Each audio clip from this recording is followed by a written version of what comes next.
In any event, from that moment on, we had a very positive and productive negotiation with GM until the 17th of December, when we were extremely close to signing. Actually, we're ready to go and sign everything on the 18th of December in Stockholm. We're all prepared to go. When I was called on the evening of the 17th by my counterpart in GM, and he said, we've hit a massive roadblock. This deal can't happen. I said, what is it? Well, there is a problem with your partner. Okay, so what is it? Well, we can't tell you. But it's really bad. Well, that was very helpful. Next day, we went to Stockholm, and Jan-Åke and myself, my partner, Vladimir Antonov, a 35-year-old banker, extremely nice guy, clean as a whistle, never hurt a fly. And, 35, how much damage can you do, right? But anyway, we went to Stockholm, and we met with the GM guys, and they said, listen, done deal. It's not going to happen. We put the company into liquidation. So the second time, within 1 month, Jan-Åke had to go back to Trollhättan and confront the employees and tell them, we're dead. And I must say, it was the blackest day in the relatively short period of time that I was involved in the acquisition. Of course, Jan-Åke had many black days, but not as black as this one, for sure. This was the blackest day, because this seemed like the coup de grace, like the final blow. And when we flew back from Stockholm back to London with my partner in his jet, and we sat there and we were just basically speechless. We just didn't know what to say. We were completely blown to pieces. We just didn't know how to deal with this. And I said to him, listen, we just need to get a good night's sleep. Let's think about this, and tomorrow there will be another day. So the next morning when I woke up, I called him up and I said, listen, there's only one way to go about this. There will be no time to convince GM that you're fine, that you're okay. We just won't have time to do that, because by the time we have that done, Saab will be, one big tennis court. Right? There's nothing left in this factory. And he said, okay, what do you propose? I said, well, if I buy you out, we can do it. So that very Saturday, the 19th, I submitted a new bid to GM based on 11 points, and I put in there, not knowing at the time how important that was going to be, but I put in there that I wanted all 218 Saab dealers in the United States to be part and parcel of the transaction.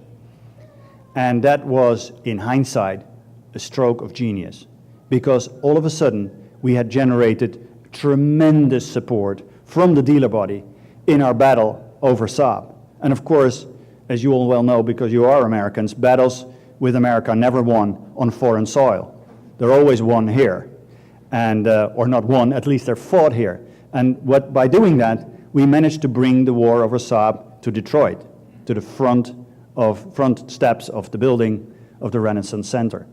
And that is why we got Saab in the end, because it was so unattractive not to sell it to us, so much more unattractive not to sell it to us than to sell it to us, that's why we got it in the end. But it was a very close call. In any event, by the middle of January, things looked extremely bleak, and we had to push like crazy. And on the 7th of January, actually, we had put in a modified second bid, which of course was hinging on the thought that I would buy my partner out. So we were doing 4 transactions at the same time. We're buying Saab from GM. That was not easy. We were getting the EIB loan, a $550 million loan. That was like virtually impossible. But to top it all off, we had to get a guarantee from the Swedish government securing that $550 million loan. Well, that was like virtually impossible. But to complicate matters further, I had to buy my partner out and refinance the entire Spyker group at the same time. We were just 4 guys trying to make this deal happen. So it was working 20 hours a day, 90 days solid to get it done. But guess what? Nobody cares about that anymore, because on the 26th of January, we signed the deal. We got it done. And we could barely speak. We could honestly barely speak. Let me put my frog away so I can... Okay, that's interesting. Oops. Okay. And we go now to, I would hope, next slide. Yes, this is it. So on the 27th of January, Jan-Åke and myself could barely speak. We were so tired. And we went to meet with the employees in front of the Saab Museum. Peter Bertram acted, as you can very well imagine, as the moderator that day. And for those of you who are not intimately involved with Swedes, you think of them as pretty cool and very controlled people like Jan-Åke. And it's true, that's the way they are. Except when you tell them that their job is good for life and that they will live long, happily ever after with Saab. Then all of a sudden they cheer and yell and cry, and they were all over the place. It was an astounding day. And I was really happy that Jan-Åke had to speak first because I was choked up. It was amazing. And really then we completely realized what we had achieved, how incredibly exciting.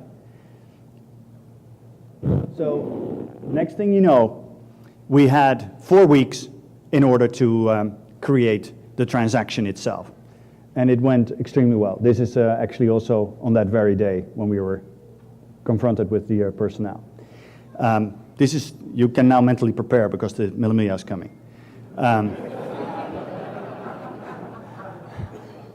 On the 23rd of February, we had a closing dinner in the Grand Hotel in Stockholm. And that marked the final sealing of the deal. And this is really where Jan-Åke's story picks up. The weeks following, we started to build up the business again. And the contribution by Spyker has been relatively modest, we have to say. I mean, it's not like we can run that company because that's typically something that Jan-Åke and his team do. But we do bring a number of things to the table. First of all, we know about premium. We know very much about premium. AJ was kind enough to bring Spyker 112 to the event today.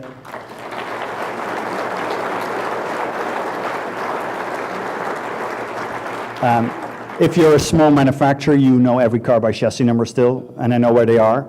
That's almost scary. I wish one day I don't know because we'll make so many of them that I don't know where they are.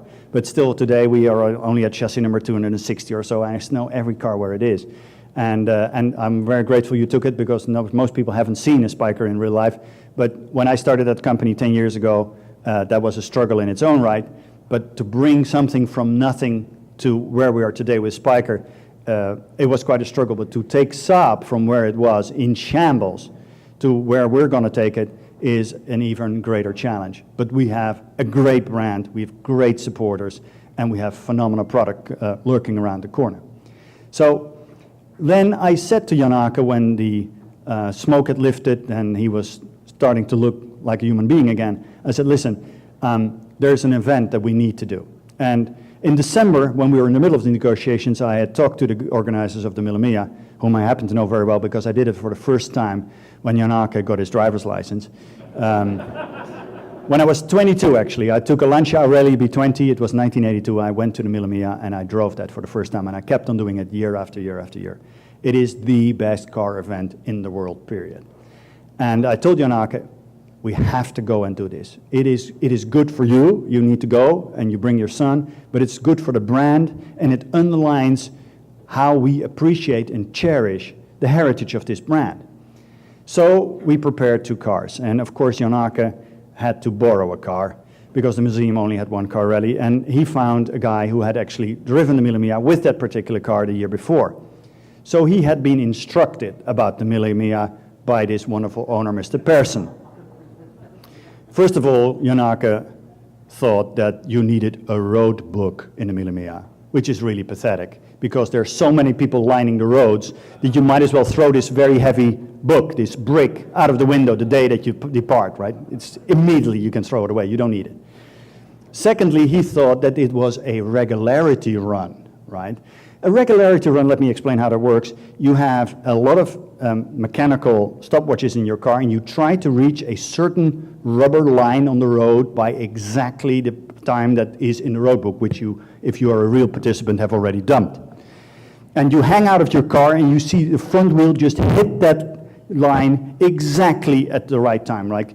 And the average speed you have to cover is no less than 45 kilometers an hour, 30 miles an hour, right? So you can imagine that Jan-Åke was completely geared up how he was going to win the Millimia by hanging out of the window and clocking his time. So I explained to him, Jan-Åke, the Millimia is won by those who have the most points